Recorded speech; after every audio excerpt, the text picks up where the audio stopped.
I'm Matt Bishar with Nareit here in Hollywood, Florida for Nareit's REITwise, the 2018 Law, Accounting, and Finance Conference. Joining me today is Rosemarie Thurston, partner with Alston Bird. Rosemarie, thanks so much for joining us. My pleasure, Matt.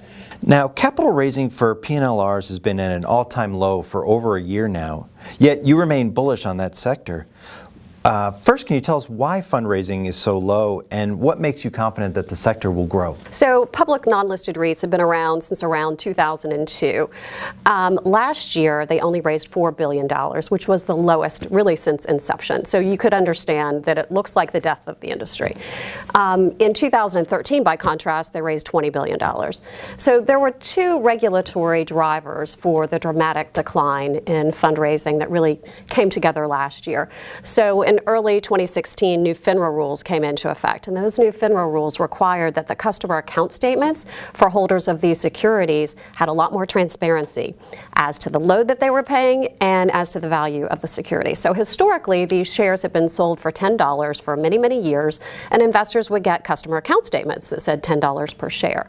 The new FINRA rules required that at the very beginning of the investment, that $10 be netted from the upfront load. So in many cases, that's as much as 15 cents on a dollar. So the account statement would show $8.50 for what the customer paid $10 for. And then the valuations are required to start 2 years after the beginning of the offering. And so investors historically had not known what the share was worth until this liquidity event would happen, and many times it was at less than that $10 per share. So the new rules are requiring a lot more transparency. So as a result, the upfront loads have come down, the fees have come down, so the products have really changed. The other catalyst for the capital raising decline as the industry is adjusting to these regulatory changes is, of course, the big DOL rule that just came out a couple of years ago and has been, in a state of flux, but it's already caused financial advisors to treat their clients differently. And then the compliance departments at the broker-dealers are not allowing these high commission-based products. So that has been, the catalyst for this decline in capital raising as the products are evolving, as the sponsors are adapting, as the broker-dealers are embracing these regulatory changes. And then the second part of your question, why am I bullish? I'm actually really more excited about this industry than ever before, and I've been involved in this industry since the inception, since way before it was cool.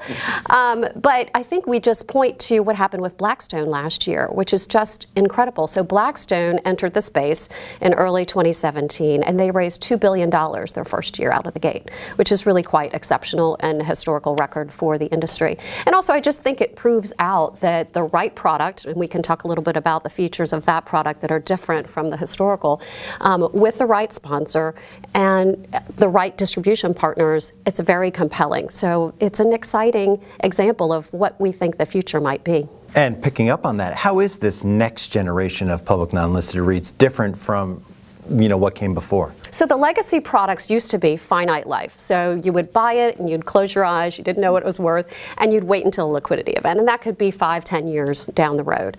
The new products are perpetual life. Think of them as open-ended, institutional-oriented funds for real estate. So there's not the volatility of a publicly traded REIT stock. It's really a nice proxy for direct investment in real estate, but it's intended to allow the investor to stay in as long or as short as the investor would like. They're intended to be, long-term investments, but there's much more liquidity than the old legacy products. So the legacy products were kind of like the Roach Motel. You could get in, but not necessarily get out.